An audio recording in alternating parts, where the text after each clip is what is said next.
All right, we're live. BTB buddies, BTB buddies. It's me, Scott, and I am here with Bill Normyle today. How are you doing? Very well, Scott. Thank you for having me on. Great. It's amazing doing this podcast. The people that reach out to you and the people that I get introduced to. Now, the funny thing is you had reached out to me about talking with John Poveromo.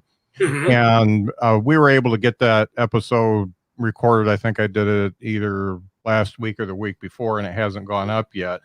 But the funny thing is I do these interviews, and they either, after I listen back, they are either okay, they are really good, but Right. I don't really need to ever talk to that person again, or they are really, really good, fantastic, and I wish that person was my neighbor.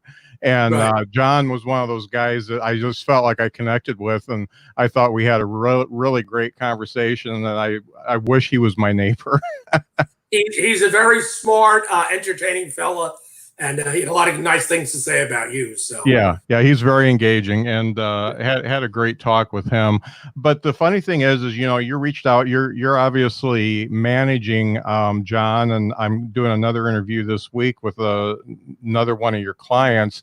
How long have you been in the management game? Officially, probably about 4 or 5 years, maybe. Okay. And are you mostly managing comics? Are you doing actors and the whole bit? I'm mostly managing. I'm keeping it very small for right now, until somebody really starts working, But right now I'm just managing a couple of comics. Great. Because that was kind of my background years ago. And I was familiar with that part of. I'm familiar with actors too, but yeah. And that's what I wanted to dig in a little bit. I told you before we started recording that I did some internet stalking, and yes. I found your old GeoCities page. So that's right. I enjoy doing internet stalking myself. That's how I found you. So. That's how you found me, right? Yeah, exactly. But I found that, and it looks like you've got a pretty storied career. Tell me where you came from and how you got to where you are today. Well, cut me off if I start rambling. But let's just start with shortly after college. I grew up in New Jersey, and I'm back here in New Jersey. But I moved out to Los Angeles, and I was out there for almost 20 years, and I honestly didn't know what I was going to do. I just knew that I wanted to be in show business, and I wasn't exactly sure what I wanted to do. I think a lot of people initially move out and think they're going to become actors or become comedians. And then when they usually are not so successful in that area, they turn more towards the business side. I kind of did the opposite. I said, well, I'll starve to death if I, try just to be an actor. So I'm gonna get a regular job in show business, not understanding that there was really no such thing. But so the first 10 years that I was out there, I worked in representation. I worked in a couple of talent agencies. I worked at a management company. I had always been interested in comedy, and I had tried some stand-up even when I was in college. But I just had no self-discipline. I would go up once, and I would get bored with my own material. Yeah. And the next time I would come up, I would have a whole new act, which is probably not the best way of doing it, unless you're going to do it every single night and be consistent. Right. But anyway, so I got into the business side, and this was 1988, 1989. So it was sort of the end of that first big comedy boom of the 80s. Right. And I got a job with a talent agency that has been gone for years, and I'll get into that in a second. But even when you talk to some of the older comedians, it was kind of legendary. A company called Spotlight. Okay. It was Spotlite.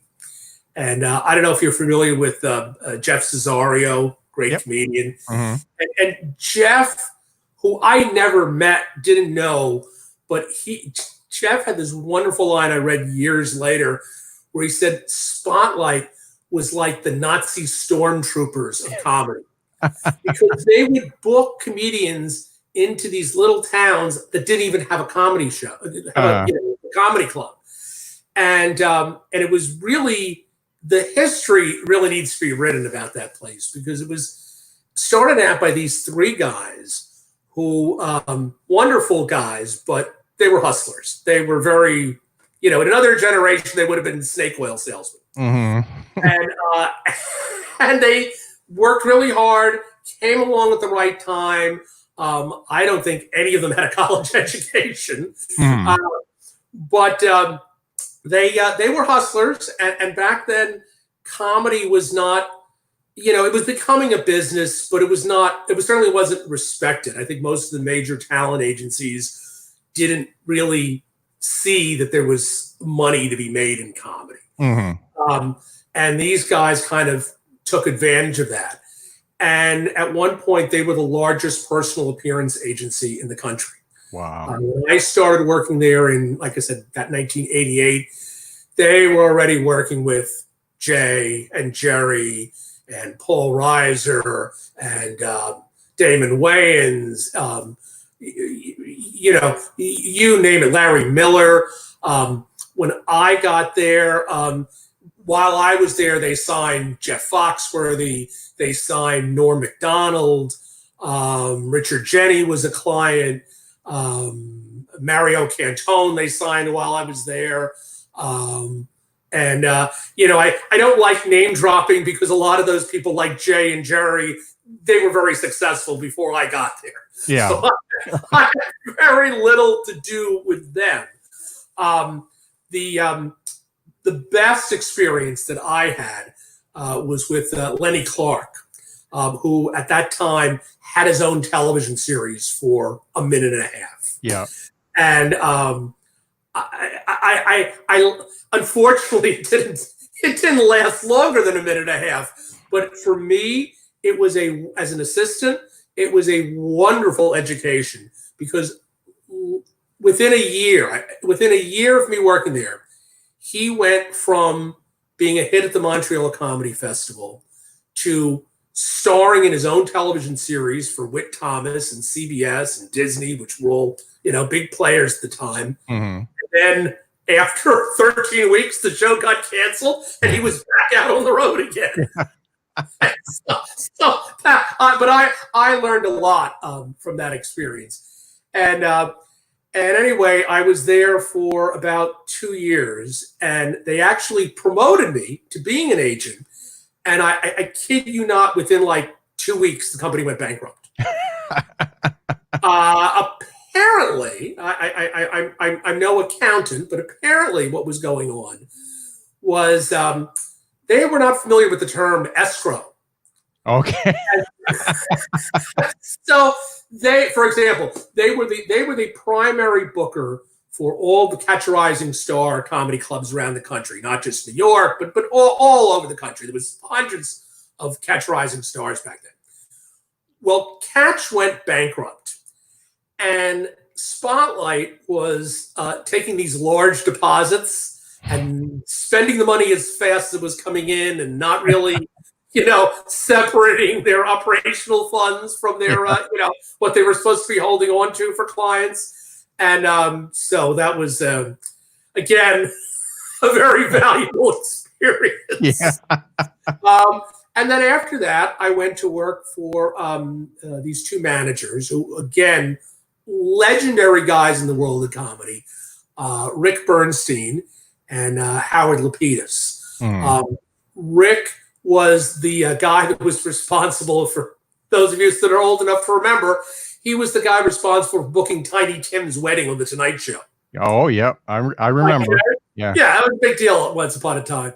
And he in the like 70s and 80s had represented Steve Landesberg and David Brenner and Richard Lewis. And when I was working with them, he had just signed Jeff Dunham, which is kind of funny to me now because in the 90s, nobody seemed to understand why anyone would want to go see a ventriloquist. Yeah. And Rick was constantly trying to explain to people that, Jeff was a comedian who happened to, provide his own straight man. But anyway, so I worked with Jeff Dunham, and then Howard Lapidus, who was representing Norm Macdonald. That's how I got the job through Howard. And he also had Mike McDonald, who was a wonderful Canadian comedian that just unfortunately never quite made it big here in the States. And, some other people that were writers, Mike Dugan, Pat Bullard is a big executive producer now. And I was with them for several years. In fact, funny story, at one point they actually fired me. And I think like 3 weeks later, the person they hired to replace me walked out of them. And so they called me up and they said, listen, we can understand if you want to say no, but we're kind of in a jam. And I came back and stayed for another 2 years. So I was there in total about 4 years. And then I also, after that, I spent another 2 years working at a talent agency called Gold Marshak, which dealt a lot more with actors, but we had a couple of stand-ups. And I don't know where that's kind of the end of that side of my career. And then it was only after that I started taking some acting lessons, and I started working as a production assistant. I worked in a lot of game shows and independent movies, and did that for another couple of years before I moved back to New Jersey, and I was pretty much out of the business until I met John and decided to become a manager. So I'm sorry if I'm rambling, but no, that's great. That comes around to a great circle. And thinking about what you've seen, obviously you've seen a lot of comics, you've seen some actors, and you've just a myriad of talent. While we're live here, I just want to ask you, what do you think the percentage of skill and talent to just plain dumb luck it is for people to make it big? Well, I think there's a certain percentage of dumb luck. There's also a certain percentage of timing, because I think some people just have the right look at the right time. I mean, like, let's look at the music industry. I don't think Bob Dylan could get a record contract today. No. Rick Bernstein, as I said, was a great guy, a wonderful mentor. And he had this theory that in order to be successful in show business, there were three things. You didn't need all three of them, but you needed at least two. You needed either brains, talent, or balls. And if you had, you needed at least two. If you had three, you were really, set. But if you needed at least two, I think it's a combination of all those things. Sometimes I see very talented people that just can't seem to cut a break, and then there are people that are less talented and they just are at the right place, the right time. Some of them are very ambitious, and there's, if there was one way of doing it right, we'd all do it the same way. Yeah. You do have to respect the hustle. If they're not quite as good as somebody else, if they do the hustle, I had a boss tell me many, many years ago, he said, the harder you work, the luckier you get. And yes, I've heard that. Yeah. I always apply that. I'm not the best at anything I do, but I work hard at it, and that makes things happen. So Right, yeah, right. that's great. So folks, if you are watching me either on YouTube or Facebook, Bill and I are going to go talk by ourselves now, but his episode will be coming up very soon. And my episodes come out every Friday. This Friday, we have Matt Brown from Chicago. That episode's coming up Friday at midnight. And I will see you on the other side. Thanks, folks. So I'm just going to go off live here. Okay.